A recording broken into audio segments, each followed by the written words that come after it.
Good evening, everyone. Welcome. Excuse me, caught me red-handed, that frog in the throat. It is a Tuesday night, the 18th of November, for another episode 195, this one of So What's Been Happening. And tonight we get to talk to Tin Town, which is going to be an exciting chat for sure. But just before we do kick off, we're going to talk through a few gigs that I got coming up. So if you want to get out tonight after this podcast, you can get to the Tote, actually, and go and see Jenny Don't and the Spurs back out from the States with Headspin and Jay Taylor Bell and the Ding Dongs. So get along to that one. Excuse me for. And then Friday night, I'll get you out to Big League. This one's playing at the Bendigo upstairs. So the last gig for Big League for this year, which is, well, good and bad to see, but the guys get a chance to have a rest and get ready for a new album. Saturday night, also, Carl Kelly's releasing a new single, which is really cool, with Andre Warhurst and the Rarebirds. That one is at Labour and Vein. Another free gig there. And Saturday night, if you like something a little bit harder, get along to this one. Slander Tongue, here from Germany, and that one's at the Gem with Drunk Mums and the Blowers. So that one's a good punk gig, get along to. And then this one, to slow down a little tempo, get across to Mary Creek Tavern and make sure you check out tonight's guest, Tin Town, with special guest Riley Catherall. And if you haven't seen Riley Catherall, you're in for an absolute treat. But most importantly, the biggest treat of all, Tin Town, which you must check out. So also, just Sydney side, as we haven't forgotten you, there's a band called Run Run Run. Get out there and see these guys. This one is Sunday Arvo, but then they also hit the street all around Australia, actually, and have got a gig in each town coming up into Melbourne for next week. So make sure you check them out. Well worth a look. And Sunday also at Marrickville Bolo, where it's all going on at the moment. This one's Sushi Taco All Stars. So if you're into your rockabilly, that's the place for you. All right. It's time to set the scene for Tin Town. And they happen to have a song, a beautiful song, actually, called Before We Begin. And that seems like a perfect chance to start the show with Before We Begin. Here it is.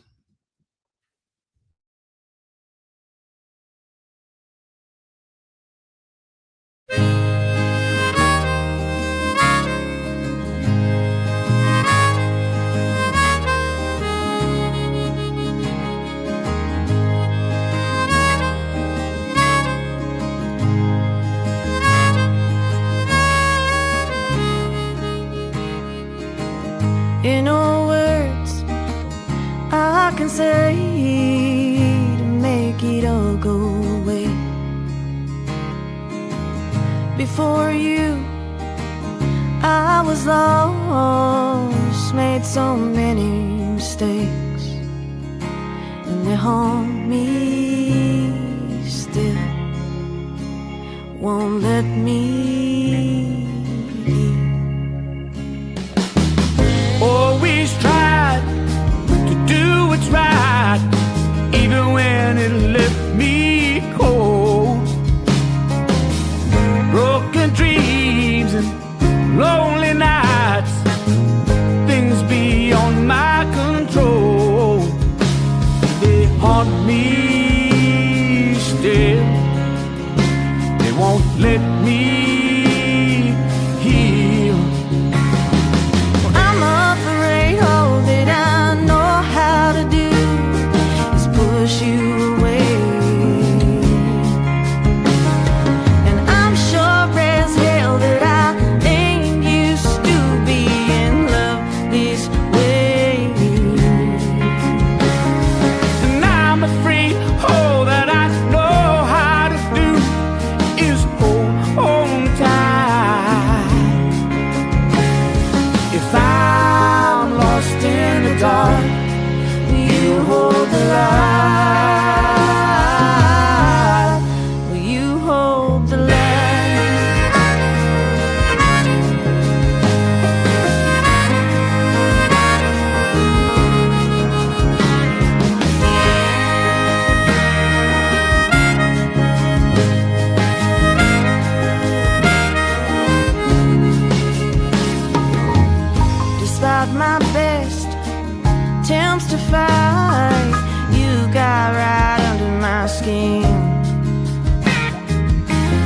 all the scars we try to hide before we even begin. They haunt me still, they won't let me heal.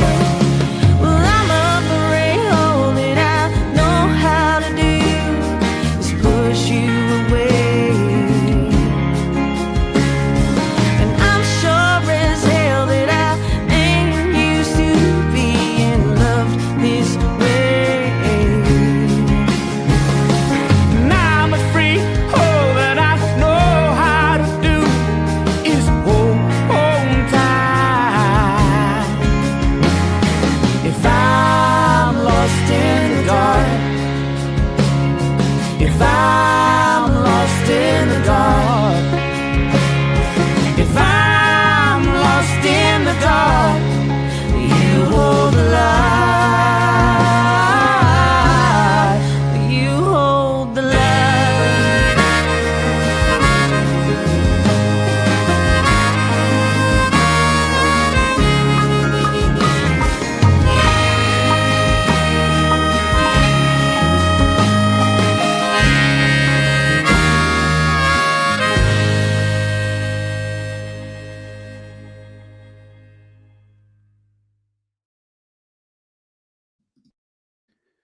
Bloody beautiful. If I'm lost in the dark, will you hold the light? Is there a better line? Let's ask him. Let's bring him up. G'day, guys. Welcome in town. Hey, Aaron, how are you? Hey, how you going? Good. Thanks for spending some time with me on a Tuesday night. It's nice to jump into your lounge room while you're sipping on a nice red. Same lounge room we did that video clip in. Yeah, it's great. I kind of felt like I needed my 3D glasses for a second there when it's kicked off. But then Oh, I we're would old have only enough to seen one of remember you. those. Yeah, absolutely. They should be sold as a little gift pack into that single. But it's a great song. Beautiful line there about being the torch, or will you hold the light? And that's a pretty Yeah. special moment in the shadow, in the dark. Tell us a bit about that one and how that one came about for you guys. That's actually a really old song that I penned when we first started dating about 12 years ago. It didn't sound like that then, but yeah, it was about, you know, coming into a new relationship with all the baggage that you kind of bring into a new relationship. And then I didn't show it to him. I wrote it like thinking it would be a duet, but we weren't even playing together at that point. So when we're looking at songs for this album, this Tin Town album, I brought that one to him and we kind of finished it together, and yeah, it turned out really well. So. Yeah, it's a beautiful combo. Two unique voices, harmonica thrown in, which is pretty special in any band. Plenty of light and shade. It's a beautiful kickoff song. Thank you. Yeah, we're really proud of it. So Yeah, as it should be. Before we begin, they say, all right, so let's go back to one of your earliest memories, because before you guys began well and truly as a band. Talk to me about some of your earliest memories of music. Who wants to kick us off? And what's your earliest memory of music, and what do you kind of remember? What was playing and how was it playing? Well, I guess I came into music pretty late as a musician. I mean, I always listened to my dad played a lot of records around the house when I was a kid. So what was he playing? What was he playing? What was he playing? He played us a lot of blues stuff, early blues stuff. Yep. He's in his 80s now, mid 80s, but a lot of early blues stuff and you know the country stuff as well. So you know Hank Williams, Hank Snow, Willie Nelson, Mel Haggard. But then I got into Steve Ray Vaughan through him and Robert Cray and people like that, and then just other generic kind of pop bands as well that he'd just play. He was just an avid music lover. So yeah, that was what was happening in our house as kids. And he was a record collector, so he'd always, you know, he'd drive mum mad because we'd never have a lot of money, and if we were on holidays, you know, in Melbourne or or somewhere, or he'd be in a record store going through all the records, so driving Mum mad. Supposed to be on Finding a holidays. bargain. Finding a Yeah. bargain, no doubt, that he could justify as only a record collector can. And he cries about it now because, He got rid of when them. the CD thing came in, the CD craze, he started burning off. Like, I don't know what he was doing. He was somehow he was recording from his his vinyl onto a video VHS, and he was recording the albums onto that. So he's keeping and because he could put a lot more albums onto a VHS cassette or beta cassette, and then he was getting CDs. So he regrets selling a lot of those records. That I remember he had Boz Scaggs, some really cool Boz Scaggs records that we grew up on. But so it was always music around the house, but like I said, was very that blues kind of country kind of bag. And the first band I ever saw, I reckon, was, oh my God.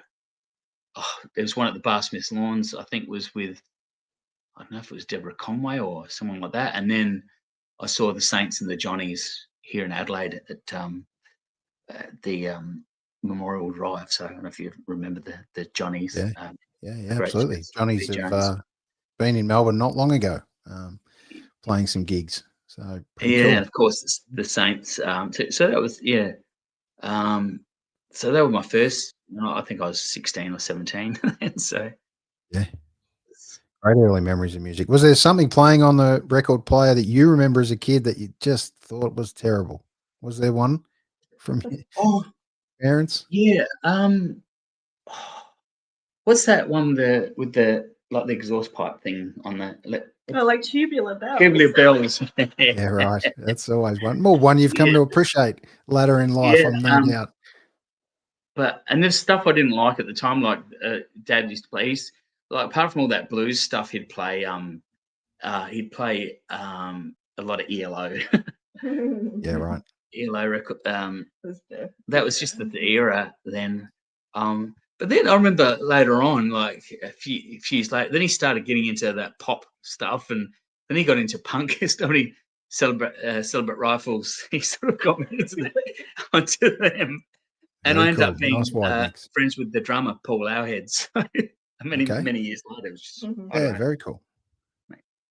Yeah, so it's quite a diverse. But yeah, and Mum, she's just Elvis head. She's liked Elvis. That's about it. Okay, nice. What else have we got? Well, I'm a little bit younger than Snooks, so my influences are a little bit different. But my dad, my dad was the music lover in our family, and we grew up listening to a hell of a lot of Bob Dylan. Yes. Yeah. And like Paul Simon, I think I knew every lyric to Gracelands before I was like 12. Yeah, right.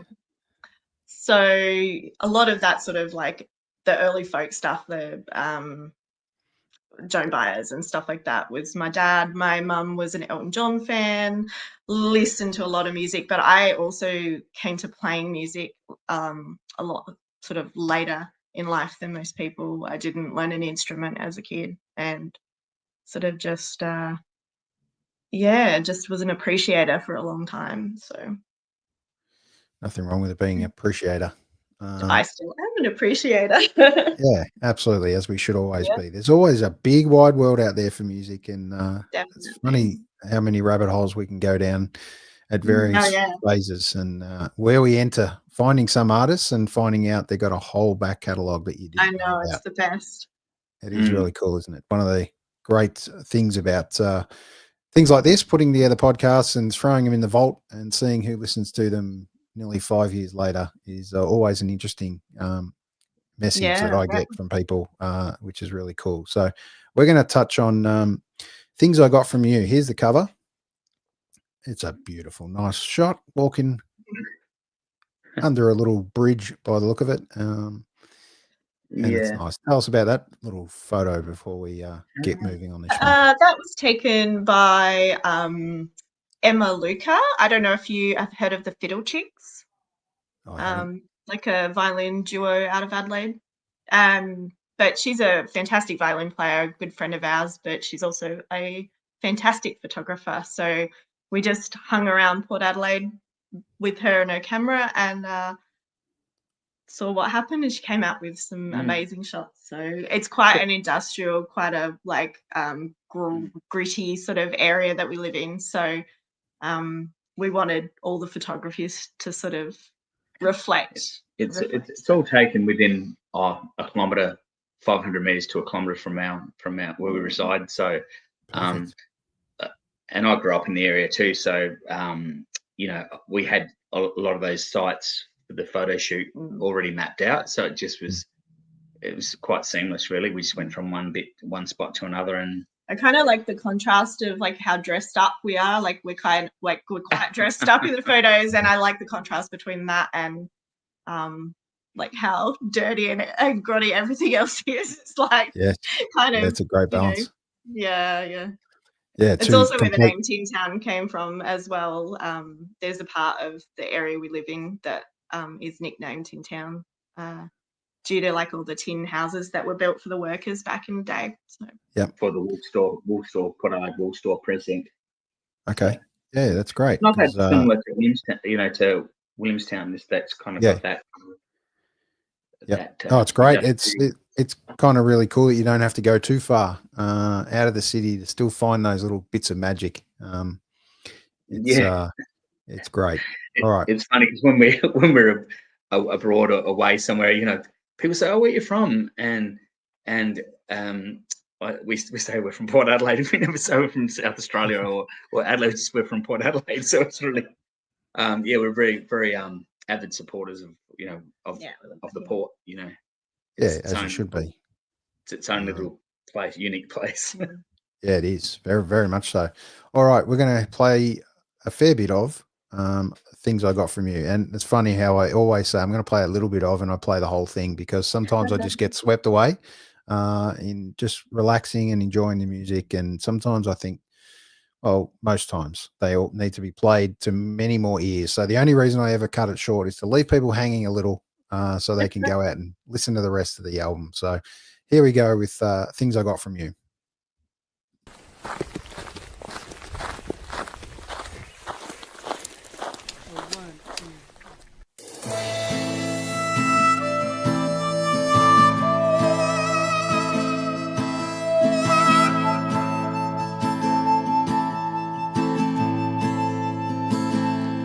You are always there, never overbearing. And I knew if I needed you, all I had to do was call. You are never scared, at least you never let it show. And I never ever saw you cry, even when my mama died. And you always had the answer. If you didn't know for sure, you sure as hell convinced me otherwise. And now I'm full of questions. Wish that I had thought to ask. I wasn't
There you go. So these are the things I got from you. Isn't that a great line? And I did cut that one short purposely. So I'm going to urge everyone that has to jump on YouTube and check this out at tintown.com.au and make sure you find that clip and find out how it ends. It's always in the ending. Guys, great song. Things I got from you. What's your fondest memory and nicest thing you've ever, whether you've received it from someone or inherited it from someone? It might be a trait or it might be something physical. What have you got? I don't know. That's a bit of a funny question. The song As you know, questions without notice are always good. Well, the song is about my dad who passed away quite a few years ago now, and it's about all the good and the bad things that I have sort of realized I've inherited from him, like personality-wise, habits and stuff like that. But the best thing I've ever gotten from someone, I have no idea. That's a big question. It is. The fact you didn't straight away say Snooks worries me. That wasn't the something you've got from him. What's going on? That would have been too simple. Yeah, correct. Too obvious. Yep. I don't know. I think dog. Yeah, I mean, Helen's a piece of string. There's been so many things. Just the gift of, having the ability to be able to make music, and I think for both of us, it wasn't ever a chore. It was never something that had to be.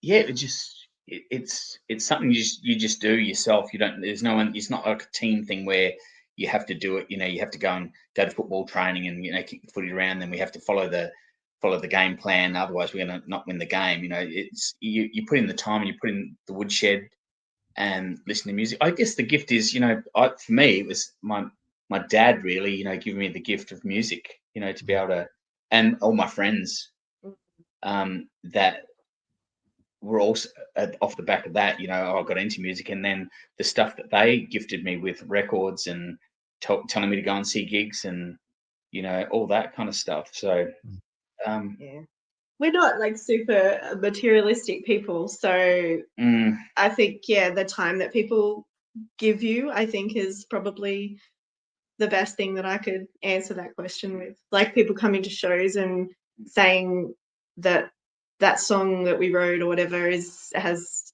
affected them, like that's probably, if I'm really going to be honest, that's probably the best thing that I could think of. I mean, a lot of our fans are our friends, so we don't call them fans anymore and then a lot of the people that come to our shows, we've learned so much about music from them, Oh, you guys sound like I think you guys are like this band, so people always, when we play here, it's a fraternity of in the blues area where I play with some of my mates. There's always stuff getting passed around, and the folk scene with Courtney and I doing this Tin Town stuff. There's always people that are, always coming up and have you checked out this band, or it's. I was just being spent 15 minutes the other day listening to Matt Walker's Dobro Nada. I think it was incredible. Yep. Yeah. Amazing. I love it. Yeah, there's some beautiful music out there, and yours is no mean feat of that as well. It's incredible. It's a great album, and you must be super proud. Putting it together as a duo is really something special. And thanks. Yeah, to be playing music individually and then come together and put this together as a little project. So it's going to be more than a little project. This is a big Tin Town for now. It's going to be ongoing. Like, if we're going to be honest, if we can afford to ever keep it going. Sure. I think Tin Town's probably the old recording game. It's certainly not much of a return on investment. No, you're 100% right there. And on behalf of all the punters that ever get along to any of your gigs, so I always like to try and highlight the fact that these artists are doing this largely for love and emotive output, but they are incredibly talented, and it's a great way. Some can be healing, songs. Some can be outpouring of emotion, but I just thank you on behalf of all the punters that get along to your gigs. I keep thinking, I was listening to a radio show here the other night, and it was on 3D Radio, one of our great record radio shows here in Adelaide, and Michael Hunter had his 40th birthday. He'd been on 40th anniversary on 3D Radio here in Adelaide, and he had a young artist, great songwriter called Mark Curtis. He's got a band called Mark Curtis and the Flannelettes. Great band, but he's quite he's quite a quirky kind of guy, and he's very quick-witted. And Michael Hunter said to him, he said, so tell us about the music. What do you like about the music? He goes, well, the money's great, but that's not the only reason I do it. And every time someone asks me, about, why do you do music, sort of Mark Curtis comes to mind, if only. So great, because it really is. It's massive, isn't it? Massive amount of money that you make. Yeah, look, as you know, all your hard earned gets poured into this, and some people put together campaigns and possible campaigns and all sorts of things, and GoFundMe's and all sorts of stuff to support where they can as an artist. But the most important thing people can do is come along to a gig, pay a few bucks, buy an album, most importantly, or whatever's on offer. You got some pretty cool teas and stuff as well. I think that's the best thing you can do, is show your attendance, feel the magic in the room. There's nothing like hearing it live, and there's always a little twist or take that's different to the album, whether that's the way it's assembled or the arrangement for the day. They're all the special moments. And then to be able to combine each act differently in relation to who you've got as supports and things like that. Riley Catherall, incredible start for you guys at the Merry Creek. But you got a few other shows coming up which we want to touch on as well, and you're ready to hit the road. We're give super excited. Give us a few of these. So we are playing with Minor Gold at Odessa at Leavers Hotel in Creswick on Friday night, which we're really excited to catch up with those guys. Haven't seen them for a really long time, so that's going to be really nice, intimate show. And got an afternoon show at the Cosmopolitan Hotel in Trentham. So it's our first time at both of those venues. And it's my first time at Merry Creek as well. So we're really looking forward to getting over to Victoria. It's been way too long. So great to hear. And ready to pack up the car, just like we saw in that video before. Oh, we're flying. You were trying to, we've got cheap even better. And just so we maximise. And it was I've got family there, so originally it was having a bit of time to catch up with family in Melbourne as well. So and friends as it gives us a day's grace to catch up with some mates there as well. So because when you're touring, doing the music thing, it's sort of time's limited when you can sort of catch up with people, obviously. So bump in on Thursday, so that gives a bit of time to catch up with some friends. We might even pop into the Merry Creek for a couple. It's one of my favorite places to go. Do that. It is a beautiful spot. It is, no doubt, and all those venues are really cool. So get out and support any of these that you can. The industry needs you at the moment, like the artists need you, and incredible to see, just how some places are going at the moment. How are you finding the kind of the market in Adelaide as far as music goes, venues most importantly? What's the scene like there at the moment? I think we're pretty lucky here in the sense where it's just a much smaller population, so I guess it's less competitive for gigs, really. In our genre, I guess there's limited venues that sort of put stuff like us on, but there's some amazing young artists coming up through like the rock and the punk scenes at the moment, and I feel like Adelaide is having a little bit of a moment with that stuff, but like we're too old to know what's cool anymore. So like I have no idea, but we've been doing it for a long time, so we're very fortunate to have a pretty solid community here as well. But we get a lot of bands coming from Brisbane and Melbourne and Sydney coming through. not just young bands, but all kinds of and different bands. Mm. And they'll come play at the Grace Emily Hotel and Yep. or the Wheat Sheaf Hotel, and they reckon it's some of the best gigs they've ever done. They love it. Mm. Mm. And I mean, they are great. They're great little venues. Yep. But yeah, so we don't have a lot of venues and lots of places to play necessarily, but the ones that we do have a quality, and the ones I mentioned, the Grace Emily and the Wheat Sheaf and Jive in the city. Murray Delta down south. Murray Delta down south, and of course there's bigger venues like the Governor Highmarsh, which does a lot of larger that mid-sized room. Yep. But it's. I mean, Adelaide, it's always had a strong musical heritage. With the like of Cold Chisel and Paul Kelly started down here, and there's AC/DC were here for a stint, and so it's always had that that musical kind of pedigree down here. Particularly in the 80s, it was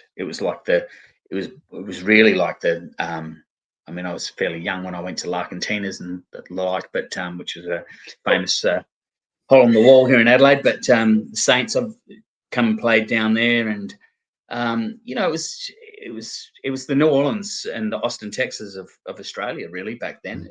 But of course, it's never really grown in population like of Brisbane or even Melbourne, in recent years, where it's just gone out of control. There's 6 million people in some of these cities now. Yeah, and a bloody competitive market, as you know. But sadly, we're losing more venues than creating them. So we all need to get out and support them as much as possible. But some people say the Americana or country scene never went away, or never went anywhere. But I would say it's probably bigger and more powerful than ever right now, especially in Australia. How are you guys finding between that and the blues kind of scene as well? I think they're both having a massive kind of resurgence right now. Massive, yeah.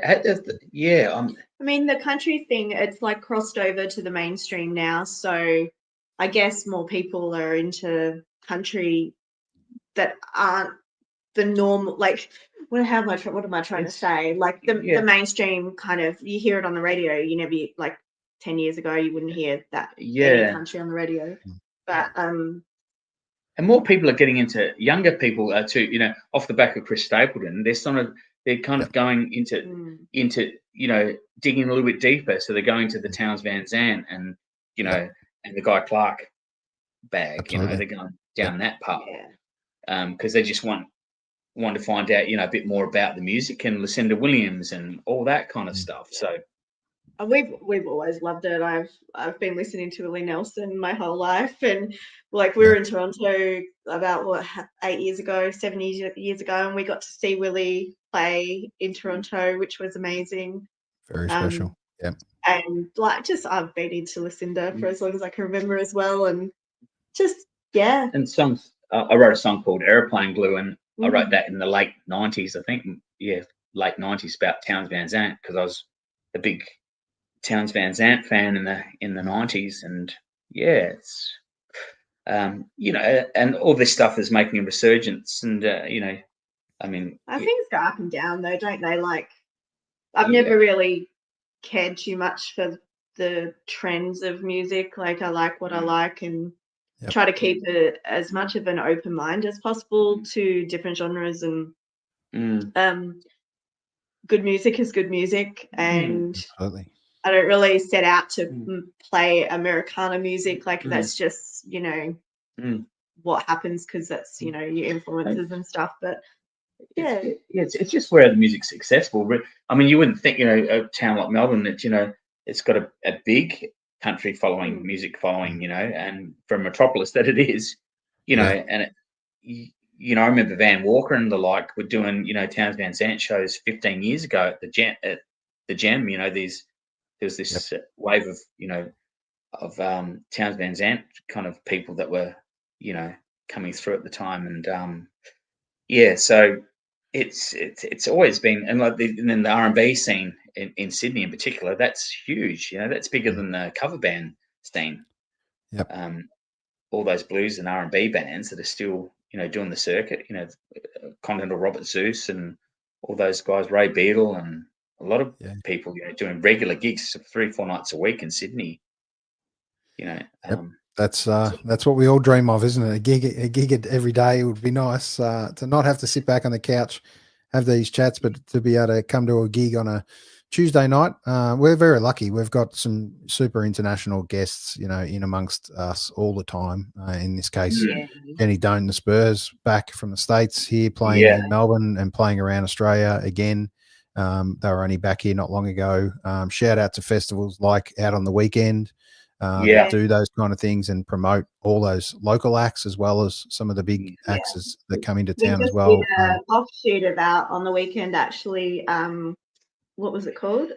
Take Me Home Festival, which had Nikki Lane and Ella Hooper and Vince and Neil Emerson on the lineup. And it's the first time that they've brought it to Adelaide, and it was awesome. So we were so happy to be involved. So 200 metres from our front gate of our house. Even better. You couldn't have found that or pictured that any better. But did you actually catch Vincent Emerson? Yeah. They're amazing. Like they're old school, real deal country. But they started off with the rumble, just to get just to get the sound right, and let it sit in. They start off with a Linger song called the Rumble. Beautiful, very cool. And in amongst your shows, do you throw any covers in? Sometimes we do. I don't know what the plan is this weekend, but we sometimes do some like George Jones or Bonnie Light Horseman, and we throw the odd song in there. We're kind of that's the fascinating thing about music, Aaron. Musicians, you might play a certain style of music, but you talk to musicians and the stuff they listen to is completely different, So we might play a George Jones song in the set, or Bonnie Light Horseman, or a Kathleen Edwards song, or a Merle Haggard song in there, in amongst, the original stuff, which is more, I guess, how would you put it? Erring on the side of more pop based, a little lighter. But at home here, one night we'll be listening to Howlin' Wolf. It'll be blues night, and then we might listen to Kid Congo or someone like that. The Pink Monkey Birds, or we love punk music as well, and country. And Guy Clark, we're massive Guy Clark. And I'm a '90s. I grew up in the '90s, so I like my fair share of grunge and like PJ Harvey and Hole and all that sort of stuff as well. Like they were the women that I kind of grew up going, I want to be like them.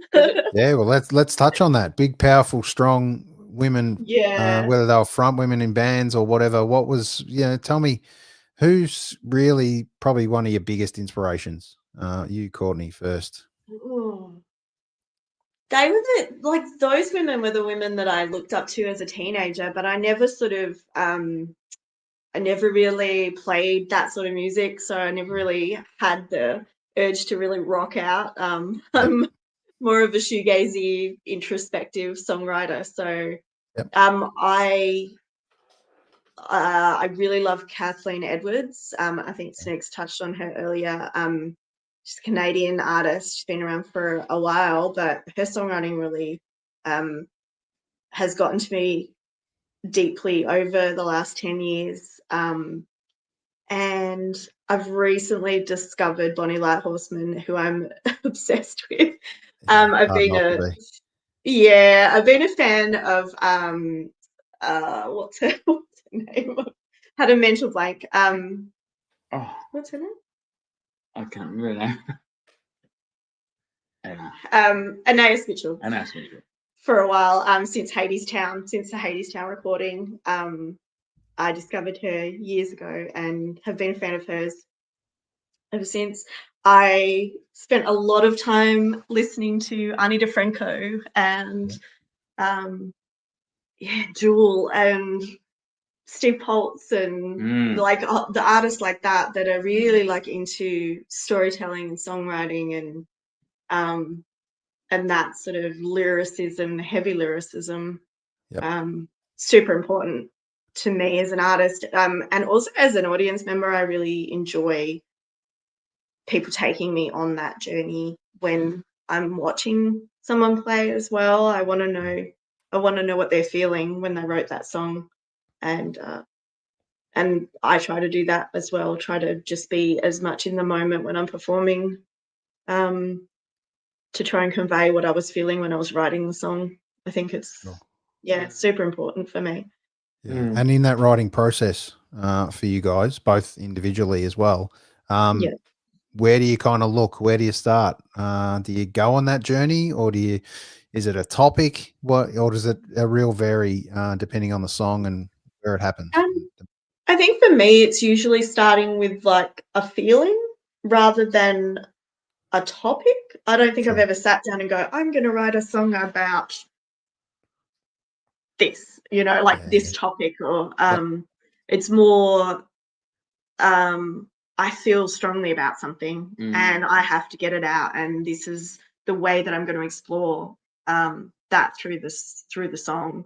So it's, I don't know about your process, but for me, the process it's just something that has inspired me. It could be a guitar thing, like it could be a stylistic thing, and it could be a completely different genre of music that's just made me think of something that has inspired me to maybe want to write something, or it's, I don't know what it's I used to keep a little on my phone near the bed, or a little notepad, just because ideas would come up all the time. So it's really a hard thing. Sometimes the songs just come, a melody will just come so quickly, or a line, or someone might just say something, and I think, oh, that's I could write something about that. So that's cool. Or it might be something that you've experienced, someone's going through something that you've that inspires you to write something that. But for me, it's just listening to lots of different music. You could write a country swamp pop song, but it's inspired by the Cramps or something, or MC5, or who knows. It's hard to say what that is, but for me, it's just listening to a lot of different music. That brings lots of different ideas to the table.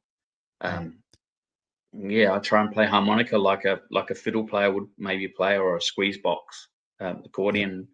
I don't try and always play it like the instrument was intended for, which is a harmonica. You can definitely see that and feel that in amongst this particular album in particular. But here we go. We're going to talk on Samson. One of those moments we all know and love is a pet in the family, or someone close to you. It doesn't always have to be a pet. It can be anyone that's been related to you that takes you on that journey. And this is a beautiful song called Samson.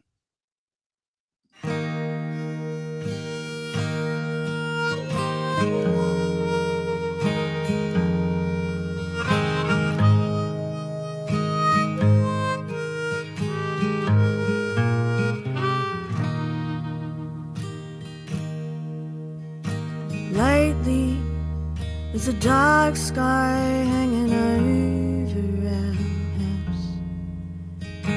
Can't seem to shake it, find my way out. And I try to be happy, all of my smiles are fake.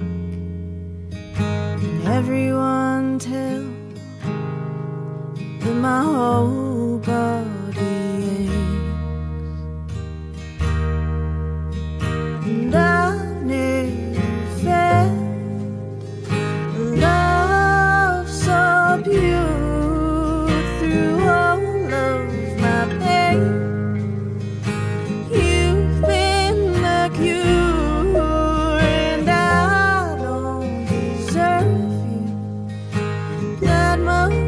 I know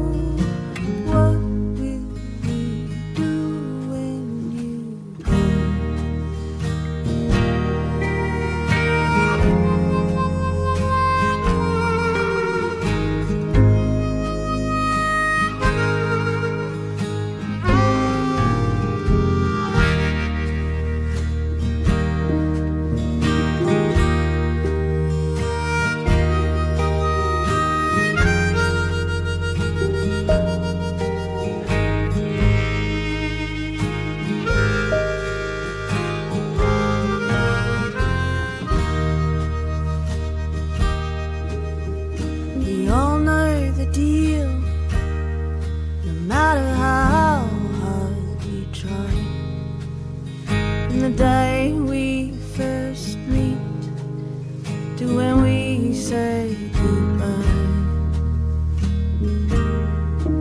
And there's no point of fighting, it won't change how it ends. Hearts always break, in time they will mend. Oh, and I've felt love so pure through all of my pain. You've been the cure, and I don't deserve you that much. I know. What will we do? What will we do when you go?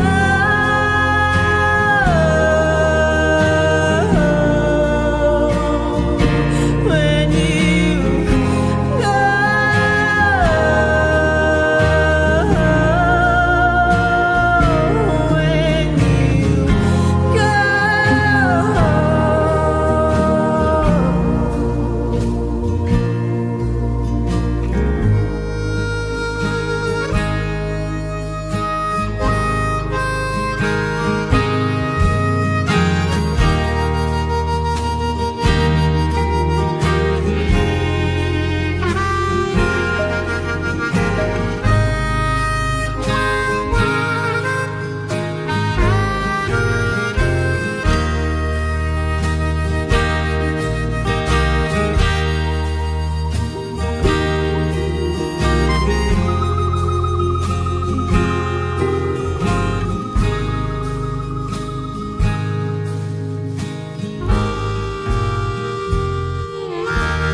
What a beautiful tribute to a beautiful dog, Samson. Yeah, it's magic. I love that. There's no way I could stop that halfway through. It's I haven't watched that since we put it out, so I had a little cry.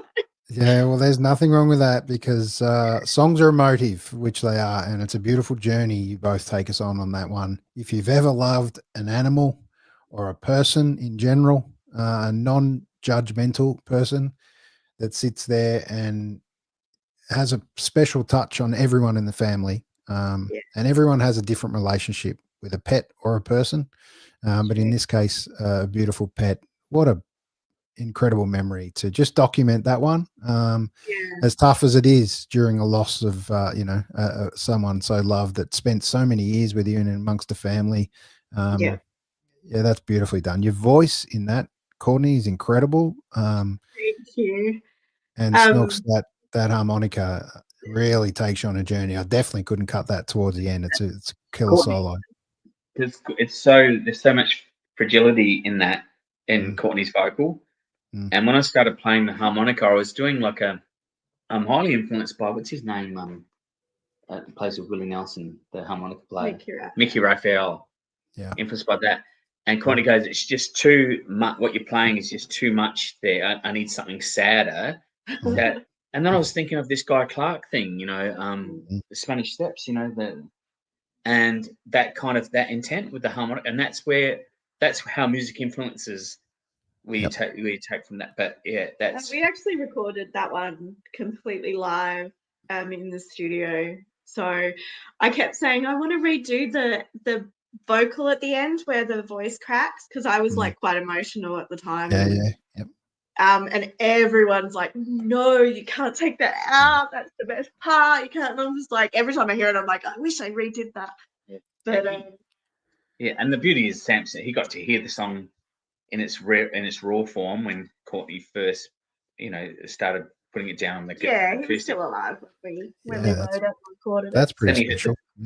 And then he heard the tracks from the studio as well. So he heard it with the band and acoustically. So but he's very missed in this house. It's very quiet. We're still not over it. And There's a severe lack of fur on everything at the moment. I bet. And sometimes I bet, well, always you bet that fur was still around to cause a mess, like it always was sometimes. But they're an incredible thing, pets that become part of families, and losing anyone in amongst the family is bloody tough. But the way you've documented that song, I think the fact that it still draws emotion so easily, is, it's a special one. And thank God you didn't replace those lyrics and re-sing it again, because that crackle is something that it really resonates. And I was chatting to someone about this the other day who's in a pretty heavy rock band, and sung one of those songs and broke down mid chorus, and they left it in. They said, mate, that's staying. We're not redoing that. That's when the magic of emotion happens. And I think the fact that you left that into a recording is really special. I've seen it live. We all have those moments live when sometimes you just get gripped. So thank you for doing that. I mean, musicians are humans, so you can't. You wear your heart on your sleeve when you perform, and that's not just with folk music or an emotional song. There's rock and roll bands, and there's still emotion involved in it, and it might not be in the narrative part of it, but it might be a guitar riff that someone plays in a punk band that reminds them of the bass player who passed away, or whatever, and they used to play that. They wrote that song, so it can. But I have to say, like, our producer Ryan Martin John was a big influence on us leaving that in as well. I mean, I know you wanted it left in, but he basically wouldn't let me re-record the vocal on that bit. So you have to thank him for it. Yep, absolutely. Well, thanks to everyone that wouldn't let you do it. I mean, he's a stickler for perfection, but not in. But that is perfection. The imperfections are for music. For music, imperfections makes perfection for me. That's what I like to hear. Absolutely. I don't want to hear some sort of when it's yourself, though, it's hard. Perfectly rehearsed. That's not music. Music's supposed to be human. It's supposed to have urgency and natural kind of. I think there's a beautiful magic that comes together with your two voices. When did you guys first realize that your two voices together was such a chemistry? Where or you maybe haven't over time? Tell me a bit about this one. It's been a journey. Yeah, right. Good. Both of us are lead singers, so harmonies for both of us are not what comes naturally. So working out the songs for this record is basically when we worked out that we sound really good together. He's got such a strong voice, and I've got such a like a fragile kind of voice as well. So it's just like that contrast, I think, that works. But I don't know. I think when you enjoy it that much, music together so much, it's like when you play with your mates or someone that you love, and those magic happens when you just when you're enjoying it, when you love it. It shouldn't be something that you don't enjoy. If you're not enjoying it, you shouldn't be doing it. So, but I think it enhances itself more when you enjoy what you do and love. And it just happens to be that when even Ryan said, when our producer and the guy that recorded, he said there's something that happens when you guys rehearse and you're not even natural when you harmonize, and it's not a natural thing for you guys, but when it happens, it just maybe it is because we are not natural harmony singers. Like we kind of attack it differently to maybe like we don't go for that sweetness. We kind of go for that contrast and that grit. And I think that's a really cool thing. I don't think, there's not a lot of people that do that. Actually, Bonnie Light Horseman do that. Their voices are very different. And they're not, I love that. And they're not worried about it if it goes off a little bit, or it's not quite, who cares? It's just well, I definitely noticed some of that magic in especially the first one we played before you begin. The way it kicks off, and then you come in together at kind of separate times is beautiful, and complete different tones of voice. That soft, harmonious, and then that gravel, the grit comes back, and then it's kind of like the magic to me of guitars and then harmonicas, and things just sit on different levels. And I think you give it some real light and shade in beautiful places. So it's a great album. It's something different, which is really nice. So there's just that little piece that where this sits in the Americana country kind of scene and space. I think this will resonate. You hear many albums that are full of harmonica either, so that's something that's like a bit of a point of difference. I think harmonica is such a huge part of all the songs. Can't do them without him. It's so I guess and that was our influence with Mickey Raphael and Willie Nelson. You seldom hear Willie in the last 20 years or 25 without that harmonica. It's just always there, Yeah, it's one of those things that ends up defining you as far as who you sit in this band with the harmonica. There's some beautiful guitar in there, but harmonica and guitar, were they the first real loves for you guys, or were they loves that you've found over time and they're now for you in this band? I think I just picked up guitar because I wanted to write songs. Sure. It was my means to an end. A songwriter first and foremost, and guitar was my tool to be able to do that. I think for you, I think I picked up harmonica because I was shit at guitar. So, no, it's the harmonica because singing was the first thing I learned to do in my early days when I was 17. We were just mucking around, in punk bands and stuff. So I was just a singer, front man. And I think the harmonica was because it's close to the body instrument. I think it was just an extension of the vocals. So that's how I play the harmonica. I don't try and play it fast or intricate by any means, but it's just an extension of my vocal. And when I'm performing with Courtney, it's more of an underpinning instrument. So it's just enhance or add something. Because if it's not worth having it there.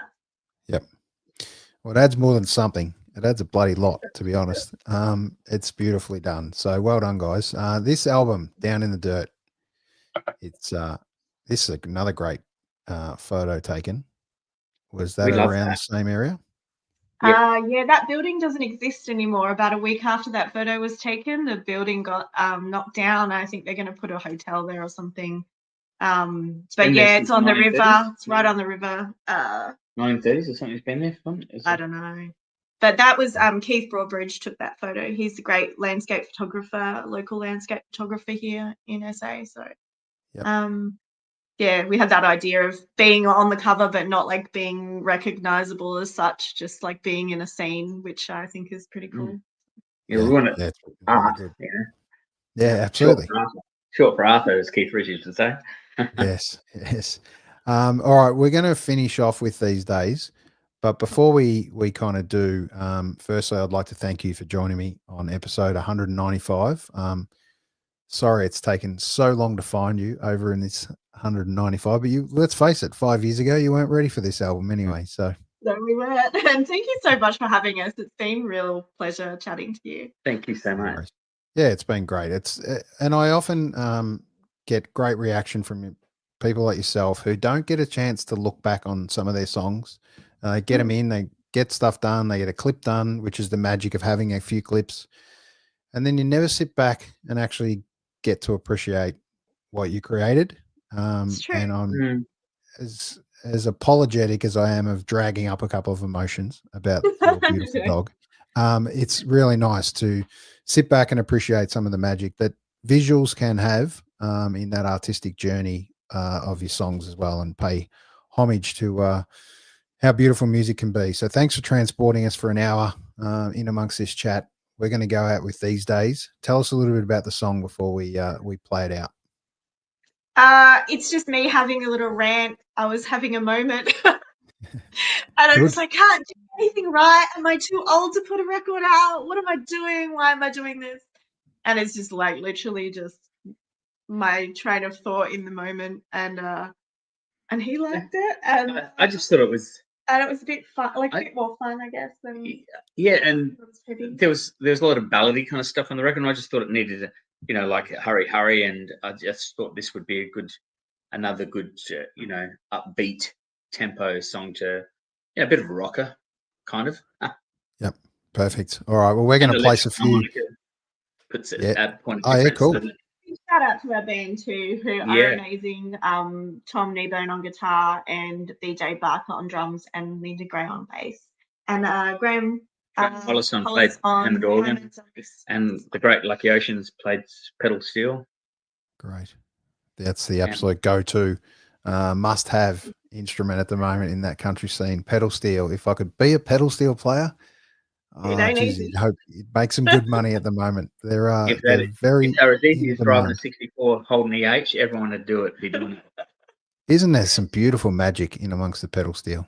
Yeah, and Lucky's playing is like world class. It's we were so lucky to be able to have him on a couple of tracks on the album. But lucky to have Lucky.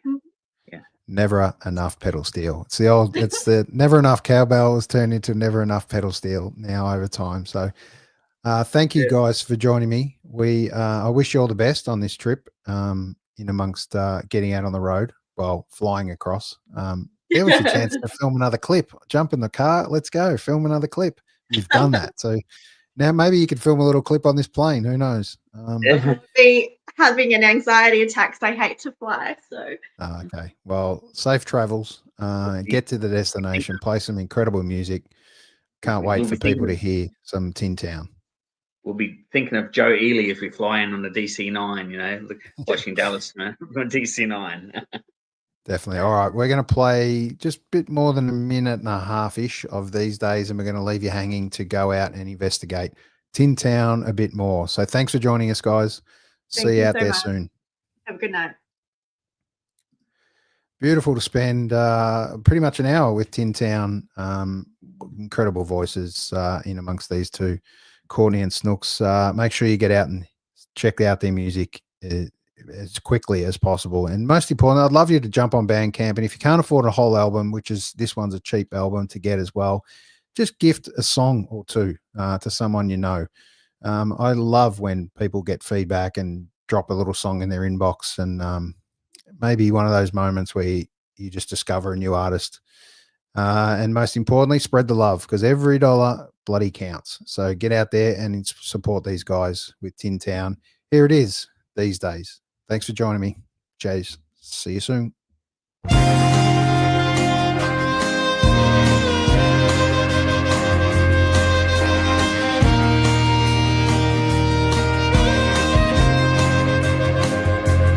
These days, I find myself looking back.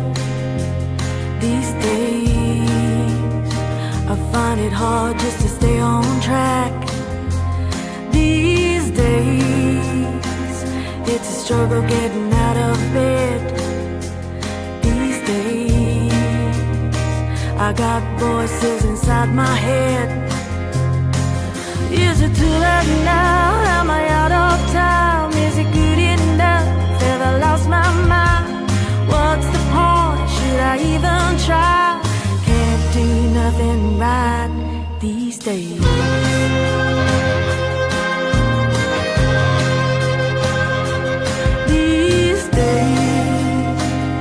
Don't leave me with no time to think. These days, they got me reaching for another drink. These days, I'm just trying not to lose my way.